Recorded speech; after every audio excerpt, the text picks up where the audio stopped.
Mélanie Joly is the Minister of Foreign Affairs, and she joins me now. Minister, thanks for taking the time today. Thank you, David. We've heard there from the family of Alexandre Luc. What more can you tell us about Canadians who may have been killed or injured or are missing in this conflict? Well, first and foremost, let me just comment and say that my heart is with the family and the loved ones of Canadian that has died. We have received reports of one Canadian that has died and also 3 that have gone missing. I cannot confirm any hostage taking. Why, David? Because it is important for the government not to confirm in this situation in order to not increase the value of any hostage and therefore putting their lives even more at risk. And of course, we condemn this multi-front terror attack by Hamas against Israeli people. We support Israel's right to defend itself according to international law, and hostages must be released, and of course, civilians must be protected. So this is a terrible situation, and my priority is to protect Canadians and also to work diplomatically to try to find a solution to de-escalate. There were claims this weekend, Minister, that Canadians in Israel couldn't get consular help because the embassy was closed for Thanksgiving. Was the Canadian embassy really non-operational during the initial hours of this conflict? No. So the Canadian embassy was open for Thanksgiving. Our diplomats have been following local authorities' advice to sometimes shelter in place. And like the UK, France, Germany, and Sweden, there's been interruption of service because of this, but it was open today. I made sure it was open today. And at the same time, at this point, what I can say is there's been 2,500 Canadians that have registered with the embassy in Israel. There's been 500 Canadians that have registered with the mission for the West Bank and Gaza. And we've responded to around 800 calls. We've increased our capacity also, so in Egypt, Jordan, and also Lebanon to help our missions in Israel and also West Bank. And we've increased our support also in Ottawa. So we have 24/7 support. And I just want to give you the number because it's important for Canadians to know if they still have loved ones there that haven't reached out to us.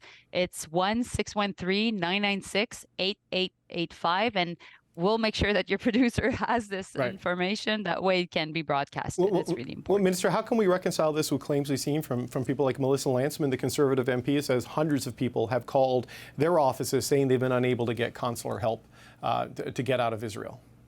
So, we've reached out also to opposition parties. My parliamentary secretary, Pam Damoff, has been also reaching out to everybody. This is a time not to politicize the issue. This is a time where we all come together to help. My first priority is, of course, Canadians' protection, Canadian safety. We've been on this since 4 o'clock Saturday morning, our time. And of course, we've been making sure that Canadians are provided with support. This is, we've gone through this in Ukraine, in Sudan, in different contexts, even 3 weeks ago in Morocco, when the earthquake happened. And we now have good processes in place, but we know that in these times, and definitely because of this important, massive terrorist attack that has not happened in 50 years in Israel, people are anxious, and we need to be there to help them. Well, what is your sense as to how close this is to a wider conflict right now, especially with reports of hostilities on Israel's northern border and allegations that Iran may have played some sort of a role here? So that was the second part of my efforts over the last few days and hours, was really to reach out diplomatically to many partners in the region to try to find a way to de-escalate. The first call I made, of course, was with my Israeli counterpart, the Foreign Minister of Israel, Eli Cohen. We had a good and thorough conversation. After that, I reached out to the Palestinian Authority foreign minister with my Egyptian counterpart as well and Jordanian counterpart. I'm also in contact with the foreign minister of Saudi Arabia, and also I've been having many conversations with the White House and the State Department in the U.S. So this has been really the main work that we've done. We need to make sure that we find a way, while supporting Israel's right to defend itself according to international law by this unprecedented terrorist attack by Hamas. At the same time, we need to make sure that this conflict doesn't become even broader in the region. We know that there's already a war in Ukraine. We don't want a second front to open as well. So it's a tough balance, because we know things will get worse before they get better.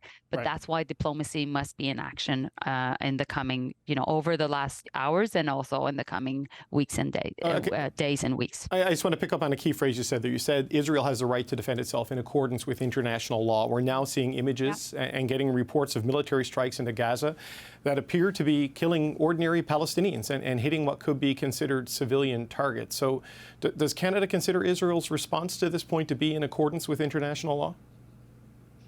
I haven't seen the last report, and of course I'm concerned with what's going on in Gaza. And that's why I just said things will get worse before they get better.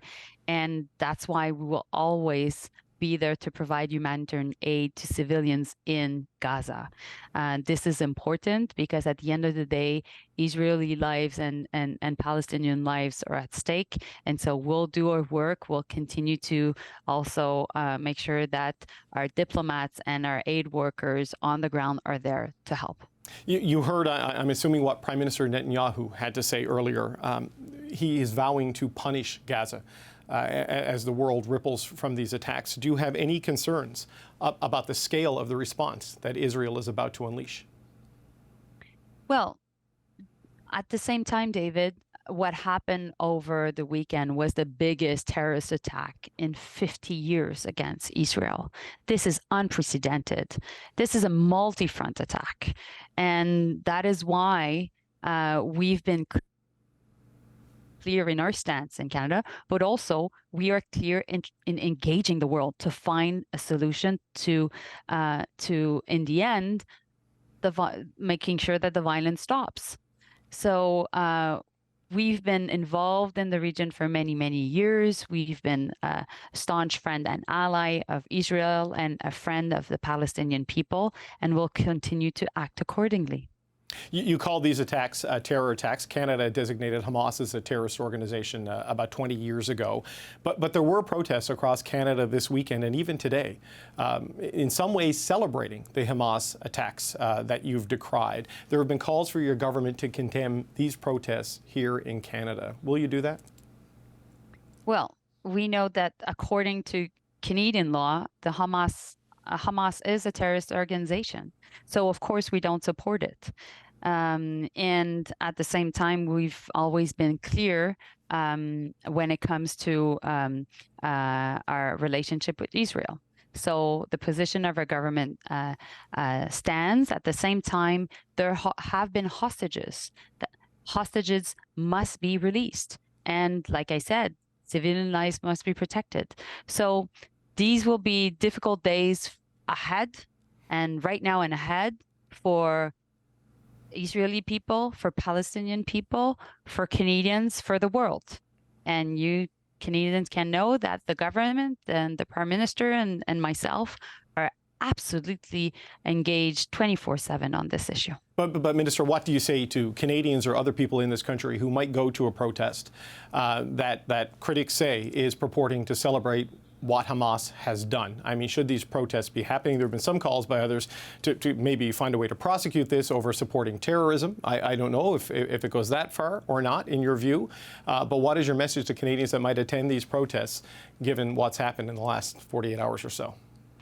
No, we don't support Hamas. We don't support also what they've done. And we don't support hate speech. That's what I can tell you. And meanwhile, of course, the Minister of Public Safety will do its work working with local authorities. But do you condemn the protests, Minister? I guess that's what I'm trying to understand. There have been calls directly for the Prime Minister to do it, and because he's not here, I'm going to ask you. But David, I'm answering your question. Of course we can't support the celebration of Hamas terrorist attack. Of course we don't. So we don't. Okay, Minister, what are you looking for next in this conflict from your perch here? Well, like I mentioned a bit earlier, what I'm concerned is the fact that this could become a broader regional conflict. And like I mentioned a bit earlier, we already have Ukraine. Having a second front would be extremely problematic. So we need to contain. Diplomacy must do its work. That's what I'll be doing. I know that the Arab League is meeting next week. I really hope that there can be conversations amongst partners and like-minded countries to try to find a way to calm things down. Well, there will be, of course, a reaction coming from Israel. And you've heard President Biden, you've heard also the Prime Minister. We want to make sure that also other countries don't use this situation, and particularly Israel's vulnerable position right now, to further escalate. This can't be the case. And so that is why I'm really focused extremely on this very issue and engaging with Middle Eastern partners. And I'll be having other conversations, particularly with Qatar and also Saudi Arabia in the coming days and hours. Foreign Affairs Minister Mélanie Joly, thank you for your time on a busy day. We appreciate it. Thank you. Thank you. Appreciate it.